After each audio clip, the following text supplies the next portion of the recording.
चलिए तो बच्चों शुरू करते हैं आज की क्लास। जैसा कि आप सभी ने पिछली क्लास में हमने चैप्टर नंबर फर्स्ट का जो इंट्रोडक्शन है वो कंप्लीट पढ़ लिया था, ठीक है, जिसमें हमने पढ़ा था कि सस्य विज्ञान क्या होती है, उसकी परिभाषा क्या है। सस्य विज्ञान एक कला, सस्य विज्ञान जो है वो कला व विज्ञान है, तो इसका भी क्वेश्चन आता है एग्जाम में, उसका भी हमने देख लिया था, ठीक है। फिर उसकी आवश्यकताएं क्या क्या है सस्य विज्ञान की, ये सब चीजें हो गई थी। आज की इस क्लास के अंदर अगेन मोस्ट इंपोर्टेंट टॉपिक है। आज की क्लास बहुत ही इंपोर्टेंट होने वाली है बच्चों, क्योंकि आज की क्लास में जो हम पढ़ेंगे वो डेफिनेटली बोर्ड एग्जाम्स में आता है। तो आपको थोड़ा सा अटेंशन बढ़ाना होगा, ध्यान दीजिए और अच्छे से पढ़िए, और साथ में आपको पेन और कॉपी लेके भी बैठना है। ये चीज आप रोज ध्यान रखिए कि जब आप पढ़ने बैठो, वीडियो लेक्चर से देखते हो, तो आप पेन कॉपी साथ में लेके बैठिए। सब्जेक्ट वाइज आप नोट्स बना लीजिए, फिर उनसे शुरू करना है, ठीक है। चलिए तो आज की क्लास का जो हमारा टॉपिक है वो है मृदा उर्वरकता। बच्चों इसका पूरा टॉपिक जो है मृदा उर्वरकता व मृदा उत्पादकता है, ठीक है, जिसको हम इंग्लिश में कहते हैं सॉइल फर्टिलिटी व सॉइल प्रोडक्टिविटी। इनके बारे में हम पढ़ेंगे, लेकिन उससे पहले हम देखो चैप्टर का टॉपिक का नाम है मृदा उर्वरकता, ठीक है। इसको समझने से पहले मैं आपको एक चीज बताना चाहूंगा कि किसी भी नया चैप्टर जब हम पढ़ते हैं या नया टॉपिक जब हम पढ़ते हैं तो उससे पहले कोशिश कीजिए कि उसके साथ में थोड़ा सा रूबरू हो जाइए। रूबरू इन द मींस कि आप उस टॉपिक को देखिए कि उस टॉपिक का मतलब क्या है। तो पहले यदि हम उसका मतलब समझ गए तो फिर उसकी परिभाषा समझने में हमें आसानी रहती है ना। ऐसा नहीं कि टॉपिक का नाम ले डायरेक्ट परिभाषा याद करने लग गए, नहीं, कोशिश कीजिए कि उस टॉपिक का जो नाम है उसी से उसका अर्थ निकालिए। यहाँ पर हमारा टॉपिक है मृदा उर्वरकता, मतलब मृदा की उर्वरकता के बारे में हम पढ़ने वाले हैं। लेकिन यहाँ पर ये दो शब्द हैं, इन दोनों के बारे में हमें अच्छे से पता होना चाहिए कि मृदा क्या होती है और उर्वरकता क्या होती है, ठीक है। तो सबसे पहले जानते हैं मृदा के बारे में। जैसा कि आप सभी ने 11th क्लास में पढ़ा होगा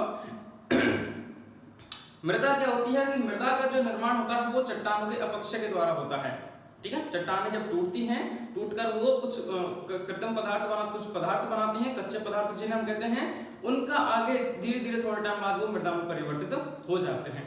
तो चट्टानों के द्वारा क्या होती है, मृदा जो है वो बनती है। चट्टान होती है, चट्टानों का क्या होता है, अपक्षय होता है, वेदरिंग होती है, वेदरिंग के थ्रू क्या होती है, सॉइल का फॉर्मेशन होता है, मृदा का निर्माण होता है, ठीक है। तो इस प्रकार से चट्टानों का अपक्षय, चट्टानों का टूटना क्या कहलाता है, मृदा का निर्माण बनता है। ये जो मृदा है ये किन से बन रही है, चट्टानों से बन रही है। तो चट्टानों को मृदा के पैतृक पदार्थ कहते हैं। क्या कहते हैं, पैतृक पदार्थ, पेरेंट मटेरियल, ठीक है भाई। जिससे भी हम बनते हैं तो क्या होते हैं, वो हमारे पेरेंट मटेरियल होते हैं, हमारे पापा जी हमारे पेरेंट मटेरियल के हम उनसे बने हैं, ठीक है। तो उसी प्रकार से मृदा के पैतृक पदार्थ कौन होते हैं, चट्टानें होती हैं, अपक्षय के द्वारा ये बनती है, ठीक है। तो ये मृदा के बारे में समझ क्या होता है। अब दूसरी बात, मृदा का निर्माण इस प्रकार से हो रहा है, उसके बाद में मृदा के अंदर क्या क्या चीजें होती हैं आप सभी ने देखा होगा बच्चों की मृदा के अंदर कंकड़ पत्थर भी पाए जाते हैं, पेड़ पौधों की टहनियां भी उसके अंदर पाई जाती हैं, और कुछ सूक्ष्म जीव, छोटे छोटे जीव भी पाए जाते हैं, काफी सारी चीजें होती है ना। तो ये सारे मृदा को कंप्लीट बनाती हैं, ठीक है। तो मृदा के अंदर क्या क्या चीज होती है, मृदा के अंदर खनिज पदार्थ होते हैं, ठीक है। मृदा के अंदर कार्बनिक पदार्थ होते हैं, और मृदा के अंदर अकार्बनिक पदार्थ भी होते हैं, ठीक है, ऑर्गेनिक इनऑर्गेनिक मिनरल्स, और मृदा के अंदर सूक्ष्म जीव माइक्रो ऑर्गेनिजम्स भी होते हैं। ये सब मृदा के अंदर उपस्थित होते हैं, मृदा के अंदर पाए जाते हैं, ठीक है। मृदा क्या है, मृदा सीधी सी बात है, मृदा जो है वो एक प्राकृतिक पिंड है जिसका निर्माण चट्टानों के अपक्षय के द्वारा होता है, और मृदा के अंदर खनिज पदार्थ, कार्बनिक पदार्थ, अकार्बनिक पदार्थ या सूक्ष्म जीव पाए जाते हैं, ठीक है। उसके बाद में हम देखते हैं कार्य, मृदा का क्या कार्य होता है। मृदा के बारे में पढ़ रहे हैं अभी तक हम, पहले इसको क्लियर करते हैं कि मृदा क्या है। यहां से हम इसी चीज को रिलेट कर लेंगे सॉइल फर्टिलिटी, मृदा उर्वरकता से, ठीक है। चलिए अब हमें यह समझ आ गया कि हाँ भाई मृदा इस प्रकार से बन गई है, ठीक है। मृदा के अंदर ये चीजें होती हैं। अब मृदा का कार्य क्या रहेगा, देखिए मृदा का जब हम शब्द का मतलब निकालते हैं, ये तो मृदा के बारे में शब्द का मतलब निकालते हैं, तो मृदा एक सोलम शब्द से मिलकर बनी है। किस शब्द से मिलकर बनी है, सोलम शब्द से मिलकर बनी है, जो लैटिन वर्ड है, ठीक है, लैटिन शब्द है, जिसका अर्थ जो होता है, अर्थ होता है फर्श। सोलम शब्द का अर्थ क्या होता है, फर्श, या जिसको हम फ्लोर बोल सकते हैं, ठीक है, FLOR, फ्लोर, फर्श जो हमारे नीचे होती है ना, फर्श। ये फर्श क्या कर रही है, जमीन से हमारे रूम के नीचे फर्श है, ठीक है। तो जमीन के ऊपर एक पूरी टाइल बिछा दी हमने, सीमेंट बिछा दिया, बदरी कर दी, ईंट बिछा दी, तो ये क्या हो गई, ये तो लेयर हो गई, एक फर्श हो गई, ठीक है। उसी प्रकार से हमारी जो पूरी पृथ्वी है, इस पृथ्वी पर ऊपर एक लेयर होती है, ये लेयर जिस पर हम कृषि कार्य करते हैं, ठीक है, ये लेयर 5 से 15 सेंटीमीटर की होती है जिस पर हम कृषि कार्य करते हैं, पेड़ पौधे उगाते हैं, जिसमें सूक्ष्म जीव उगते हैं, थोड़े सूक्ष्म जीव होते हैं जो अपनी क्रियाएं करते हैं। तो ये जो लेयर है जिस पर ये सारी क्रियाएं होती हैं, ठीक है, जितनी भी कर्षण क्रियाएं होती हैं, पेड़ पौधे उगते हैं, सूक्ष्म जीव फसल उगती है, फसल उत्पादन होता है, वो क्या कहलाता है, वो हमारी मृदा कहलाती है। जिनमें सारी कर्षण क्रियाएं की जाती हैं वो क्या कहलाती है, मृदा कहलाती है। और ये क्या हो रहा है, ये एक लेयर के रूप में काम करती है पृथ्वी के ऊपर, ठीक है, एक फर्श के रूप में होती है। तो इसीलिए हम क्या कहते हैं, मृदा को सोलम शब्द से मिलकर बना है जिसका अर्थ है फर्श। अब चलिए इधर आ जाइए वापस से, मृदा किस प्रकार से बनती है, मृदा के अंदर क्या क्या चीजें होती हैं, क्लियर हो गया। अब बात करते हैं मृदा के कार्य क्या क्या रहते हैं। तो मृदा का सबसे मेन इंपॉर्टेंट काम जो है, मुख्य काम जो है वो क्या है कि मृदा जो है उसके अंदर सूक्ष्म जीव होते हैं और पेड़ पौधों को आधार प्रदान कराने का काम करती है, बेस प्रोवाइड कराती है। कोई भी चीज जो टिकती है ना, तो टिकने के लिए कुछ तो चाहिए। अब पेड़ ऐसा तो है नहीं कि हवा में उड़ेगा, पेड़ को टिकने के लिए जमीन चाहिए, मृदा चाहिए। तो मृदा सबसे मुख्य काम जो करती है क्या करती है कि पेड़ के लिए आधार का काम करती है, ठीक है। तो सबसे मुख्य इंपॉर्टेंट काम क्या हो गया, बेस प्रोवाइड कराना, आधार का काम करती है, ठीक है। अब जिस प्रकार से हमारी हम बात करते हैं, थोड़ा सा लाइफ एग्जांपल लेते हैं कि हमारी फैमिली में, हमारे घर में हमारा जो बेस है वो है हमारे पिताजी, ठीक है, या फिर ग्रैंडफादर हम बोल सकते हैं, दादाजी हैं, वो हमारे घर के मुख्य मुखिया हैं, ठीक है। उनके ऊपर हमारे पूरे घर की जिम्मेदारी है कि नहीं है। अब जिम्मेदारी जहां पे बढ़ जाती है तो वहां पे क्या होता है कि आगे की और जिम्मेदारियां बढ़ती हैं, ठीक है। अब यहाँ पे क्या हो रहा है कि मृदा जो है वो पेड़ पौधों के लिए आधार का काम कर रही है, तो उनकी वृद्धि और विकास के लिए, किनके, पेड़ पौधों की, पेड़ पौधों की वृद्धि व विकास के लिए जो आवश्यक पोषक तत्व होंगे वो मृदा उनको प्रदान कराएगी, ठीक है, पोषक तत्व। बात आई कि नहीं समझ बच्चों। जिस प्रकार से हमारे घर में हमारे पिताजी या दादाजी हमारे घर का मुख्य आधार हैं, हमारे बेस हैं, उन्हीं पे ये पूरा घर गृहस्थी जो है वो टिकी हुई है, वो हमें आधार प्रदान करा रहे हैं, मतलब हमें पढ़ा रहे हैं, लिखा रहे हैं, हमें इतनी अच्छी सुविधा दे रहे हैं कि आज हम इस ऐप के माध्यम से घर बैठे पढ़ रहे हैं, ठीक है। और ऐसी सुविधा बच्चों मैं आपको कह रहा हूँ कहीं नहीं मिलेगी कि आप घर बैठे आप सारी आप पढ़ाई कर रहे हो, बेस्ट फैकल्टी टीम के द्वारा आपको घर बैठे पढ़ाया जा रहा है। मतलब एक तरीके से मैं ऐसे कह सकता हूँ कि आपके लिए इसको इतनी अच्छी सी सुविधा कर रखे कि आपको सारी जो एक टीम है वो पूरी आपके घर आ गई कि बेटा पढ़, आपके माता पिता भी आपको सपोर्ट कर रहे हैं कि लो बेटा पढ़ो, ठीक है। तो आपको भी इसको सीरियसली पढ़ना चाहिए, अच्छे से नंबर लाने चाहिए। तो हमारे घर वाले क्या है, हमारे लिए बेस का काम कर रहे हैं, हमारी फैमिली, हमारे पिताजी हमारे लिए बेस है, हम उन्हीं पे निर्भर हैं। खाने पीने से लेकर हमें कुछ भी पैसे चाहिए, कुछ भी चीज चाहिए होती है, कपड़े चाहिए होते हैं खाने के लिए, तो हम उन पर निर्भर हैं, ठीक है। हमारा बेस जो है वो हमारे पेरेंट्स हैं। और हमारे पेरेंट्स का फर्ज क्या है, हमारे पेरेंट्स का फर्ज है हमें अच्छी से हमें वो खाना खिलाते हैं, ठीक है, लालन पालन करते हैं कि नहीं, हमारी वृद्धि और विकास के लिए जो बेस्ट चीज है वो हमें प्रोवाइड कराते हैं। तो यहाँ पर भी सेम कंसेप्ट लग रहा है, मृदा जो है वो पेड़ पौधों के लिए, सूक्ष्म जीवों के लिए, क्योंकि ये सारे कहाँ पे रहते हैं, ये सब मृदा के अंदर रह रहे हैं। तो मृदा का फर्ज है, मृदा का जो मुख्य कार्य है कि उनको आधार प्रदान कराना कि हाँ आप यहाँ पे आराम से रहो, और उनकी वृद्धि और विकास के लिए पोषक तत्व प्रदान कराना, ठीक है, तथा इसके साथ में जल व वायु भी प्रदान कराना। जलवायु अन्य पोषक तत्व जैसे कि CHO NPK ये प्रदान कराना। तो ये मृदा का मुख्य कार्य है, ठीक है। अब इस कार्य को नहीं छोड़ सकते हैं, तो ये मृदा का मेन वर्क हो गया कि आधार प्रदान कराना, पोषक तत्व प्रदान कराना और जल व वायु जो भी आवश्यक चीज है पौधों के लिए प्रदान कराना। अब आते हैं मेन कंसेप्ट पर, ये हमारा था बेसिक, हमें जो पता होना चाहिए था। हमारा टॉपिक है मृदा उर्वरकता। तो अब ये जो मृदा ये जो काम कर रही है ना कि पौधों को आधार प्रदान कराती है, पोषक तत्व प्रदान कराती है ताकि उसकी वृद्धि व विकास अच्छा हो सके। मृदा की यह क्षमता, मृदा की यह कैपेसिटी ही क्या कहलाती है, मृदा उर्वरकता कहलाती है, सॉइल फर्टिलिटी कहलाती है बच्चों, ठीक है, याद आ जाएगा। तो सॉइल फर्टिलिटी, मृदा उर्वरकता की परिभाषा क्या बन जाएगी कि पादप वृद्धि व विकास के लिए, ठीक है, मृदा के द्वारा अनुकूलित वातावरण, आधार व पोषक तत्व प्रदान कराने की क्षमता, कैपेसिटी क्या कहलाती है, मृदा उर्वरकता कहलाती है। परिभाषा क्लियर है, समझ में आ गई। वापस रिपीट कर रहा हूं कि मृदा के द्वारा पादप वृद्धि व विकास के लिए मृदा के द्वारा पौधों को, पेड़ पौधों को आधार, उनके लिए आवश्यक पोषक तत्वों, जल व वायु प्रदान कराने की क्षमता क्या कहलाती है, मृदा उर्वरकता कहलाती है, सॉइल फर्टिलिटी कहलाती है। क्लियर हो गया। चलिए, तो ये तो हमने अभी इसकी परिभाषा पढ़ ली। अब क्या होता है कि हमारे माँ बाप हमारा अच्छे से लालन पालन कर रहे हैं, ठीक है। हमारे अच्छी सी एजुकेशन दे रहे हैं, जैसा कि अभी आपको मिल रही है, एक बेस्ट एजुकेशन सिस्टम आपको मिल रहा है पूरा, है ना, और इससे जुड़ने का आपको पूरा फायदा भी मिल रहा है। दोस्तों इस चीज को अपने दोस्तों के साथ में जरूर शेयर कीजिए, उन्हें भी बताइए कि हम देखो किस प्रकार से पढ़ रहे हैं, हमारे सर जो है हमारे लिए क्या क्या कर रहे हैं, हम इस तरीके से पढ़ रहे हैं, घर बैठे हमें कोई परेशानी नहीं आ रही, सारी सब्जेक्टों को हम डेली पढ़ रहे हैं, डेली लेक्चर्स हमें मिल रहे हैं। तो आप अपने दोस्तों के साथ शेयर कीजिए ताकि वो भी इससे जुड़े, ठीक है, इस ऐप के माध्यम से वो भी जुड़े। चलिए, तो सीधी सी बात है, यहाँ पे समझ आ गया। लेकिन अब क्या होता है कि कुछ ना कुछ तो कारक लगते हैं वैसा, ठीक है। अब अच्छे पढ़ाई करा रहे हैं तो अपने पड़ोसी तो जलेंगे ही ना, पड़ोसी जलेंगे या फिर कोई और दूसरे कारक आ जाएंगे जो हमारी हमारे इसमें मार्ग में बाधा डालेंगे, ठीक है। तो उनको देखते क्या होता है कि मृदा और उर्वरकता समझ में आ गया कि भाई मृदा की कैपेसिटी जो पौधों को वृद्धि व विकास के लिए आवश्यक आधार पोषक तत्व प्रदान कराती है, लेकिन उनको प्रभावित करते हैं। तो मृदा और उर्वरकता को प्रभावित करेंगे कुछ कारक।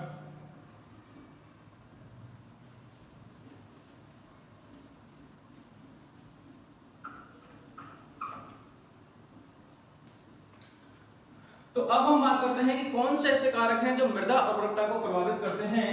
तो मृदा और उर्वरकता को प्रभावित करने वाले दो प्रकार के कारक होते हैं। कितने कारक होते हैं बच्चों? दो प्रकार के कारक होते हैं, जिसमें पहला कारक है प्राकृतिक कारक और दूसरा कारक है कृत्रिम कारक। प्राकृतिक कारक का मतलब क्या होता है कि प्रकृति के द्वारा जो निर्मित होते हैं, जिसमें हम और आप कुछ भी नहीं कर सकते हैं। और कृत्रिम कारक होते हैं जो हमारे द्वारा कंट्रोल होते हैं, हमारे हाथ में होते हैं कि हम उन्हें कम या ज्यादा कर सकते हैं, ठीक है। सबसे पहले हम बात करते हैं प्राकृतिक कारक कि ऐसे कारक जो मृदा की उर्वरकता को प्रभावित करते हैं, मृदा की उर्वरकता को डिस्टर्ब कर देते हैं। कौन कौन से होते हैं? हम पढ़ रहे हैं मृदा उर्वरकता के बारे में। और मृदा का निर्माण कहां से होता है? चट्टानों के द्वारा होता है, ठीक है। मृदा का निर्माण जो आपको याद कर रखना है, मृदा का निर्माण चट्टानों के अपक्षय के द्वारा होता है। एक तो ये याद रखना है। दूसरी बात याद रखनी है कि मृदा के गुण किस पर निर्भर करते हैं? भाई बच्चों के गुण किस पर निर्भर करते हैं? पेरेंट्स पे निर्भर करते हैं। हमारे माँ बाप के जो गुण है वो जेनेटिक गुण हमारे अंदर आए हैं, ठीक है। हम बायो में पढ़ते हो ना, आनुवंशिक गुण जो है वो पीढ़ी दर पीढ़ी बढ़ते रहते हैं। तो हमारे माता पिता के जो गुण है वो हमारे अंदर आए। तो हमारे जो गुण है वो किन पे निर्भर कर रहे हैं? हमारे माता पिता पे निर्भर कर रहे हैं। तो मृदा का जो निर्माण हो रहा है वो किससे हो रहा है? चट्टानों से हो रहा है। चट्टान यहाँ पर कौन है? मृदा की पैतृक है, ठीक है, माता पिता है, पेरेंट है। तो चट्टानें मृदा के पैतृक पदार्थ होते हैं। तो पैतृक पदार्थों के जो गुण होंगे वो चट्टानों के अंदर आएंगे। हम इस वजह से कह सकते हैं कि मृदा के जो भौतिक व रासायनिक गुण होते हैं वो चट्टानों पर निर्भर करते हैं, ठीक है। तो सबसे मेन फैक्टर जो है वो पेरेंट मटेरियल का होता है कि माता पिता जैसे हैं वैसे ही बच्चे होंगे। तो इसलिए माता पिता अच्छे होते हैं, अच्छी एजुकेशन देते हैं, अच्छा एक एनवायरमेंट, एजुकेशन एनवायरमेंट क्रिएट करते हैं। तो सबसे पहला मोस्ट इंपोर्टेंट जो है वो है पैतृक पदार्थ। कौन सा है? पैतृक पदार्थ, ठीक है। पेरेंट मटेरियल जिसको हम इंग्लिश में बोलते हैं। पेरेंट मटेरियल मतलब यदि मृदा जो है उसमें खनिज पाए जाने वाले खनिज पदार्थ हैं या अन्य पोषक तत्व जैसे कि फेरस है, एल्यूमिनियम सिलिकेट है, ऑक्सीजन है, कार्बन है, तो वो चट्टान के अंदर जिस प्रकार के होंगे उसी प्रकार के क्या होंगे उसे मृदा के अंदर होंगे, ठीक है, इस प्रकार से। दूसरा है स्थलाकृति। स्थलाकृति जिसको हम बोलते हैं टोपोग्राफी, स्थलाकृति, ठीक है। स्थल की आकृति कैसी है? स्थल की आकृति कैसी है? एक होता है कि समतल खेत है, समतल क्षेत्र है। एक होता है कि ऊबड़ खाबड़ वाला क्षेत्र है।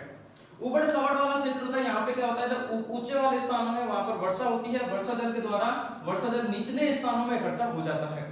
उत्तरी जल से निचली जलों में, निचली मृदाओं में क्या होता है, वो जल जो है वो इकट्ठा हो जाता है। तो जितने भी पोषक तत्व ऊपरी मृदा के हैं वो सारे जल के साथ बहकर निचली मृदाओं में इकट्ठे हो जाते हैं। तो निचली मृदाओं में ज्यादा पोषक तत्व होते हैं, इसलिए उत्पादन जो है वो ज्यादा होगा, ठीक है। पोषक तत्व ज्यादा है तो उसमें प्रोडक्टिविटी बढ़ेगी, या हम कह सकते हैं फसल उत्पादन ज्यादा होगा। तो निचली जो सतह, निचली जो मृदाएं होती हैं उनमें उत्पादकता जो है वो ज्यादा होती है बजाय समतल क्षेत्रों के। क्लियर हो गया? ओके। उसके बाद नेक्स्ट हम बात करते हैं, थर्ड जो इसका फैक्टर है वो है मृदा आयु। क्या है? मृदा आयु। मृदा आयु मतलब सॉइल एज। देखिए अब जैसे जैसे एज बढ़ती है वैसे वैसे क्या कैपेसिटी जो होती है वो कम घट जाती है। जैसे कि अभी आप हम सब यंग हैं, ठीक है, राइट। तो हमारे अंदर काम करने की क्षमता बहुत ज्यादा है, एनर्जी जो है वो भरी पड़ी है, ठीक है। पढ़ना है भाई, मन लगा के पढ़ूंगा, 8 घंटे पढ़ूंगा, 10 घंटे पढ़ूंगा। कोई दूसरा काम करना है तो फुल काम करूंगा, पूरे दिन काम करूंगा। जॉब करनी है, नौकरी करनी, जो भी करना है, आर्मी के लिए सिलेक्शन के लिए दौड़ लगाने जाना तो फुल सुबह 3 बजे उठ के दौड़ लगाऊंगा, जो भी काम करना होता है। ये उम्र ऐसी हमारी एनर्जी से भरे हुए हैं, बस अड़ते हम इस एनर्जी को सही डायरेक्शन में यूज करें, ठीक है। सही दिशा में यूज करें तो लाइफ में आगे बढ़ जाएंगे, गलत डायरेक्शन में यूज करें तो लाइफ में नीचे चले जाएंगे, ये हमें ध्यान रखना है। तो हमारे अंदर क्या हो रहा है, अभी बहुत सारी एनर्जी है, लेकिन धीरे धीरे एज के बाद में वो एनर्जी जो है वो कम हो जाएगी, है ना। उसी प्रकार से मृदा होता है कि मृदा जो नई मृदा जब बनती है ना, उसके अंदर पोषक तत्व तो सारे होते हैं, ठीक है। कोई सा भी पौधा लगाइए, कैसे भी लगाइए, पौधा तुरंत ग्रोथ करेगा, लेकिन धीरे धीरे क्या होता है कि जब एज बढ़ती रहती है तो वो पौधे को पोषक तत्व प्रदान कराती रहती है, तो धीरे धीरे उसमें पोषक तत्व प्रदान कराने की क्षमता है वो धीमी हो जाती है, या उसके अंदर जो पोषक तत्व होते हैं उनकी मात्रा घटने लग जाती है। भाई कोई भी चीज बार बार हम निकालेंगे तो डेफिनेटली घटेगी वहां से। तो मृदा आयु बढ़ने के साथ साथ में उसकी उर्वरकता जो है वो घट जाती है, पोषक तत्वों की मात्रा तथा पोषक तत्व देने की क्षमता जो है वो क्या हो जाती है, घट जाती है मृदा आयु में, ठीक है, इस प्रकार से। उसके बाद में नेक्स्ट है, फोर्थ है जलवायु। फोर्थ है जलवायु, जिसको हम क्लाइमेट बोलते हैं, कि जो कुछ क्षेत्र ऐसे होते हैं जहाँ पे वार्षिक वर्षा जो होती है वो ज्यादा होती है, ठीक है, कुछ क्षेत्र होते हैं जहाँ पे कम होती है। तो जहाँ पे वर्षा ज्यादा होती है वहां पे क्या होता है कि खेतों के अंदर पानी बढ़ जाता है, ठीक है, या अम्लीय वर्षा हो रही है या क्षारीय वर्षा हो रही है, तो मृदा के अंदर जो उर्वरकता है वो डिस्टर्ब हो जाती है। कि वहां की जलवायु इस प्रकार की, ज्यादा वर्षा हो रही है तो जितने भी उसके अंदर अम्ल हैं या क्षार हैं वो मृदा से बाहर निकल जाएंगे, साथ में पोषक तत्व बाहर निकल जाएंगे, तो मृदा उर्वरकता मतलब मृदा के अंदर जो पोषक तत्व हैं उनमें अनबैलेंसिंग हो जाएगी, असंतुलित वो हो जाएंगे मृदा उर्वरकता, ठीक है, जलवायु। उसके बाद में नेक्स्ट हम बात करते हैं, इसमें 5th नंबर की बात करते हैं, मृदा प्रोफाइल की गहराई, ठीक है, डेप्थ ऑफ सॉइल प्रोफाइल।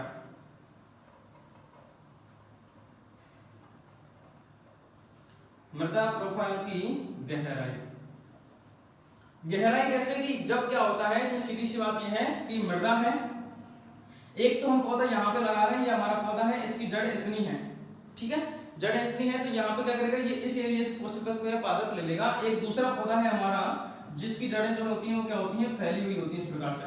तो जिस पौधे के जड़ें जितनी ज्यादा गहरी होती हैं, ठीक है, गहरी जड़ों में, गहरी मृदा की हम बात कर रहे हैं, गहरी मृदाएं जो होती हैं उनमें पादप वृद्धि जो है वो अच्छी होती है, क्योंकि उनके अंदर जड़ क्षेत्र जो है उन पादपों का जो जड़ है, ठीक है, पेड़ पौधों की जो जड़ है वो क्या है, गहराई तक जाती है। जो जड़ जितनी ज्यादा गहराई तक जाएगी वो वहीं से उतना ही एरिया कवर करेगी, वो वहां से पानी, ठीक है, पानी और पोषक तत्व जो है वो लाएगी। अब ये तो बेचारा यहीं से ले सकता है, इतने से एरिया से ले सकता है। इसकी निचली वाली जो मृदाएं होती हैं उनमें जड़ें जो है वो गहराई तक जाती हैं, तो अधिक एरिया को कवर करती है, वो ज्यादा से ज्यादा पोषक तत्व और ज्यादा से ज्यादा पानी को ग्रहण करती हैं, पौधों को प्रदान कराती हैं।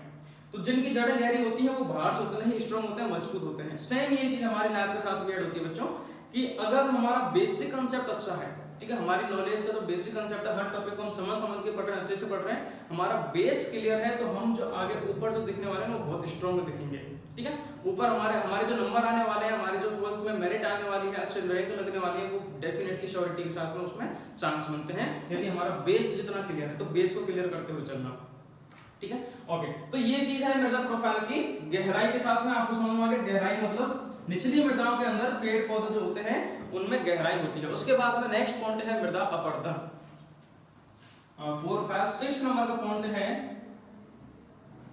मृदा अपरदन, सॉइल इरोजन जिसको हम बोलते हैं, ठीक है, सॉइल इरोजन, मृदा अपरदन। इसमें क्या होता है कि मृदा के अंदर, ठीक है, जब मृदा के जो कण होते हैं, मृदा के अंदर क्या होते हैं, पहली बात तो पोषक तत्व होते हैं, ठीक है, जो पौधों को क्या कराते हैं, वो वृद्धि व विकास कराते हैं, पौधे की वृद्धि व विकास में सहायक होते हैं। लेकिन ये पोषक तत्व मृदा में रहते हैं, कणों के साथ में रहते हैं, तो उनका लॉस हो जाता है। कैसे कि जब तेज जल के बहाव आता है या वायु का बहाव आता है, तो मृदा के साथ में मृदा के कण जो है, जल और वायु के साथ में मृदा के कण हैं वो एक स्थान से दूसरे स्थान पर जाते हैं। वो कणों के साथ में मृदा के अंदर उपस्थित पाए जाने वाले पोषक तत्व हैं वो भी उन कणों के साथ में चले जाते हैं, तो उस मृदा के अंदर क्या होते हैं, पोषक तत्वों की मात्रा कम रह जाती है। माना कि ये हमारा खेत है, यहाँ पे आंधी आई बहुत तरीके से, यहाँ से सारे ऊपर के मृदा के कण उड़ के चले गए, उन कणों के साथ में इस मृदा में ऊपरी सतह में जो पोषक तत्व थे वो भी क्या हो जाएंगे, चले जाएंगे। तो इस मृदा के अंदर पोषक तत्वों की मात्रा है वो घट जाएगी। होता है कि नहीं होता, सेम ऐसा पानी के साथ में, कि पानी का भी तेज बहाव आएगा तो पानी के साथ बहकर मृदा के कण जाएंगे, तो मृदा कणों के साथ में ही क्या होगा, पोषक तत्व जो है वो भी चले जाते हैं। तो इस प्रकार से सॉइल इरोजन, ठीक है, मृदा अपरदन जिसको हम बोलते हैं, 6 नंबर का पॉइंट है बच्चों, मृदा अपरदन के द्वारा भी मृदा उर्वरकता जो है प्रभावित होती है। कि मृदा अपरदन का मतलब है, देसी भाषा में बात करें तो मृदा कटाव, कि मृदा का जो कटाव होता है जल या वायु के द्वारा, तो पोषक तत्व भी उसके साथ में चले जाते हैं। हमारी मुख्य मृदा के अंदर पोषक तत्वों की मात्रा घट जाएगी, तो उर्वरकता भी घट जाएगी। क्लियर हो गया। उसके बाद में नेक्स्ट है 7 नंबर का है कि मृदा में उपस्थित पोषक तत्वों की मात्रा, मृदा में पोषक तत्वों की मात्रा। ठीक है, पोषक तत्व किस प्रकार के, और ये पोषक तत्व किस पे निर्भर करते हैं, पैतृक पदार्थ पर निर्भर करते हैं। ध्यान रखना, मैंने कहा था कि जैसे जिस चट्टान के अंदर जिस प्रकार के खनिज पदार्थ होंगे वही उस मृदा के अंदर आएंगे एज ए प्लांट न्यूट्रिएंट के रूप में, पोषक तत्व के रूप में आएंगे वो। ठीक है, तो मृदा के अंदर पोषक तत्वों की मात्रा पर भी उर्वरकता निर्भर करती है कि पोषक तत्व ज्यादा मात्रा में है, अच्छे हैं, तो उसकी उर्वरकता डेफिनेटली बढ़ेगी। और यदि प्राप्य पोषक तत्व अवेलेबल प्लांट न्यूट्रिएंट अगर मृदा के अंदर कम है या वो पौधों को अवेलेबल नहीं हो पाते हैं तो उसकी उर्वरकता जो है वो घट जाएगी। तो इस प्रकार से ये निर्भर करते हैं। ठीक है, तो ये सब हमने पढ़े हैं बच्चों, मृदा उर्वरकता की पहले हमने डेफिनेशन पढ़ी है, उसके बाद में इसको प्रभावित करने वाले कारक पढ़े हैं। 2 प्रकार के कारक होते हैं, प्राकृतिक कारक और कृत्रिम कारक। प्राकृतिक कारक के अंदर ये 7 पॉइंट आते हैं जो हमें याद रखने हैं। कौन कौन से हैं, पैतृक पदार्थ निर्भर करते हैं, स्थलाकृति, ठीक है, टोपोस्फियर, ठीक है, सॉरी इसको हम बोलते हैं, क्या बोलते हैं इसको, टोपोग्राफी, सॉरी टोपोस्फियर नहीं, टोपोग्राफी। ठीक है, उसके बाद में मृदा आयु, सॉइल एज, जलवायु, क्लाइमेट, मृदा प्रोफाइल की गहराई, डेप्थ ऑफ सॉइल प्रोफाइल, ठीक है, मृदा अपरदन, सॉइल इरोजन, और मृदा में पोषक तत्वों की मात्रा, अवेलेबल प्लांट न्यूट्रिएंट्स। ठीक है, तो इस प्रकार से ये सारे प्राकृतिक कारक हैं वो इसको मृदा उर्वरकता को प्रभावित करते हैं। आगे हम बात करते हैं कृत्रिम कारक कौन कौन से हैं। ठीक है, मृदा के अंदर कृत्रिम कारक कौन कौन से हैं, तो सबसे पहला है वाटर लॉगिंग, जल क्रांति। पहला कौन सा है, जल क्रांति। ठीक है, वाटर लॉगिंग, वाटर लॉगिंग मतलब सीधी से वाटर लॉगिंग नाम से पता चल रहा है, देखो थोड़ा सा रिलेट करो कि पानी भर गया, वाटर लॉगिंग, अरे यार पानी भर गया, बंद करना मोटर को। ठीक है, तो खेत के अंदर जब पानी भर जाता है, ठीक है, तो खेत के अंदर जब पानी भर जाता है तो क्या होता है, 2 चीजें होती हैं। पहली बात, अगर आपको हम पानी में भर दें तो क्या होगा आपके साथ में, आपको हम यदि पानी में डुबो दें तो क्या होगा बताइए, आपको वायु नहीं मिलेगी। ठीक है, तो आप मर जाओगे। तो वही पौधों के साथ होता है, पौधे भी तो सजीव है ना यार भाई। ठीक है, तो खेत के अंदर जब पानी भर जाता है तो पौधों को वायु उपलब्ध नहीं होती है, वायु प्राप्त नहीं होती है, प्लस उसके अंदर जो सूक्ष्म जीव हैं जो पौधों के लिए आवश्यक हैं, कुछ ऐसे सूक्ष्म जीव होते हैं जो पौधों के लिए लाभदायक होते हैं, उनको भी वायु नहीं मिलेगी तो वो भी मर जाएंगे। तो जल क्रांति से या वाटर लॉगिंग से, मतलब वाटर लॉगिंग का मतलब खेत के अंदर जब पानी भर जाता है तो पौधों को वायु प्राप्त नहीं हो पाती है, जिससे वो पौधे मर जाते हैं। और दूसरी बात कि मृदा के अंदर जो पोषक तत्व हैं, जो प्लांट न्यूट्रिएंट है, वो मृदा जल के साथ घुलकर वो निचली सतहों में चले जाएंगे या पानी के साथ बहकर बाहर चले जाएंगे। ठीक है, तो पोषक तत्वों का भी नुकसान हो रहा है और साथ में क्या हो रहा है, उसमें पौधा जो है वो मर रहा है क्योंकि वायु वहां पे नहीं मिल रही। तो कृत्रिम कारक अब ये हमारे हाथ में, हम खेत से अब वाटर लॉगिंग को रोकने के लिए हम क्या करते हैं, ड्रेनेज का काम करते हैं, जल निकास का काम करते हैं। आपने सुना होगा, नहीं तो हम इस चैप्टर में आगे पढ़ेंगे। ड्रेनेज क्या होता है, जल निकास क्या होता है कि हमारा जो खेत है उससे एक्सेस वाटर को बाहर निकालना, मतलब आवश्यकता से अनावश्यक, सॉरी आवश्यकता से अधिक या अनावश्यक जो वाटर है, जो जल है, उसको खेत से बाहर निकालना क्या कहलाता है, जल निकास कहलाता है। ऐसा नहीं कि खेत के अंदर पानी भरा है, जो जरूरत है उसको बाहर निकालना जल निकास नहीं कहलाएगा। जब हमें लग रहा है कि ये पानी जो है वो आवश्यकता से अधिक है, उस पानी को बाहर निकालना जल निकास कहलाता है। तो जल का भर जाना, खेत के अंदर जल का भर जाना क्या कहलाता है, जल क्रांति कहलाता है, वाटर लॉगिंग कहलाता है। जिसका नुकसान क्या है कि पौधों को वायु प्रदान नहीं हो पाती है, ठीक है, सूक्ष्म जीवों को वायु नहीं मिलती है तथा पोषक तत्वों की हानि होती है। उसके बाद में नेक्स्ट पॉइंट है फसल प्रणाली। फसल प्रणाली मतलब क्रॉपिंग सिस्टम हम किस प्रकार का अपना रहे हैं। एक खेत, उसमें हम बार बार एक ही फसल लिए जा रहे हैं, एक ही फसल लिए जा रहे हैं, खेत बोर हो जाएगा भाई साहब। ठीक है, यार क्या कर रहे हो मेरे सारे फसल, क्योंकि एक फसल को जो आवश्यक पोषक तत्व वो मृदा से लेगी, अगली बार फिर हमने वही फसल बोई तो फिर उन्हीं पोषक तत्वों को लेगी। तो समान प्रकार के जो पोषक तत्व हैं वो मृदा के अंदर से खाली हो जाएंगे। यार तूने तो मेरे को खाली कर दिया पूरा ही। ठीक है, तो क्रॉपिंग सिस्टम बहुत जरूरी है कि हमें एयर फेयर कर, मतलब फसल चक्र अपनाना चाहिए या एक जैसी फसल हमें नहीं लेनी चाहिए। उससे क्या होता है कि मृदा के अंदर जो उस फसल के लिए आवश्यक पोषक तत्व सारे खत्म हो जाएंगे, तो उसकी फर्टिलिटी जो है, सॉइल उर्वरक, मृदा उर्वरकता जो है वो कम हो जाएगी। ठीक है, तो फसल प्रणाली अच्छी होनी चाहिए, हमें फसलों को एयर फेयर कर बोना चाहिए। क्लियर हो गया। थर्ड पॉइंट है मृदा पीएच। थर्ड पॉइंट कौन सा है, मृदा पीएच, सॉइल पीएच। ठीक है, मृदा पीएच क्या होता है, देखो मृदा जो है वो किससे बन रही है, चट्टानों से बन रही है, पैतृक पदार्थों से बन रही है, और पैतृक पदार्थों द्वारा उसमें पोषक तत्व उपस्थित होते हैं। ठीक है, अब ये जो पैतृक पदार्थ है वो किस प्रकार के हैं, अम्लीय प्रकार के हैं या क्षारीय प्रकार के हैं, मतलब एसिडिक हैं या बेसिक हैं, किस प्रकार के हैं, उन पर वो मृदा जो है वो निर्भर करती है। कुछ पदार्थ, कुछ पोषक तत्व ऐसे होते हैं जो अम्लीय पीएच पर ज्यादा अवेलेबल होते हैं, ठीक है। यदि किसी मृदाओं का पीएच अम्लीय मात्रा में है, मतलब 7 से कम है, तो उस पर वो अधिक उपस्थित होते हैं। कुछ पोषक तत्व ऐसे होते हैं, कुछ आयन जो होते हैं, क्योंकि पोषक तत्व क्या आयन ही है, sodium ion, chlorine ion, bromine ion, ठीक है। यहाँ पर H ion, OH ion, H+, OH minus, ठीक है, Cl माइनस, SO4 हो गया, B+ हो गया, H2PO4, जितने भी आयन हैं, तो ये जो आयन है जिनको हम पोषक तत्व कहते हैं, वो एक निश्चित पीएच पर उपस्थित होते हैं। तो यदि अम्लीय मृदा है तो अलग प्रकार के पोषक तत्व रहेंगे, क्षारीय मृदा है तो अलग प्रकार के पोषक तत्व रहेंगे। तो मृदा का पीएच निर्भर कर रहा है कि मृदा का पीएच किस प्रकार का है, उसी के आधार पर पोषक तत्व उसमें उपस्थित होते हैं। तो इसलिए हमें मृदा का पीएच जो है वो नॉर्मल रखना चाहिए, ताकि सारे पोषक तत्व उपस्थित हो जाएं। आपकी जानकारी के लिए बता दो, इस चैप्टर में हम नेक्स्ट आगे पढ़ेंगे, जब हम सॉइल केमिस्ट्री में आयन विनिमय पढ़ते हैं, वहां पे आप इसके बारे में डिटेल में पढ़ोगे, पीएच के बारे में, कि मृदा के अंदर यदि धनायनों की मात्रा बहुत ज्यादा है, मतलब H+ आयन हो गया, Na+ आयन हो गया, K+ हो गया, Mg+2 आयन हो गया, Al+3 आयन हो गया, धनायनों की मात्रा यदि मृदा के अंदर ज्यादा है तो वह मृदा अम्लीय होती है।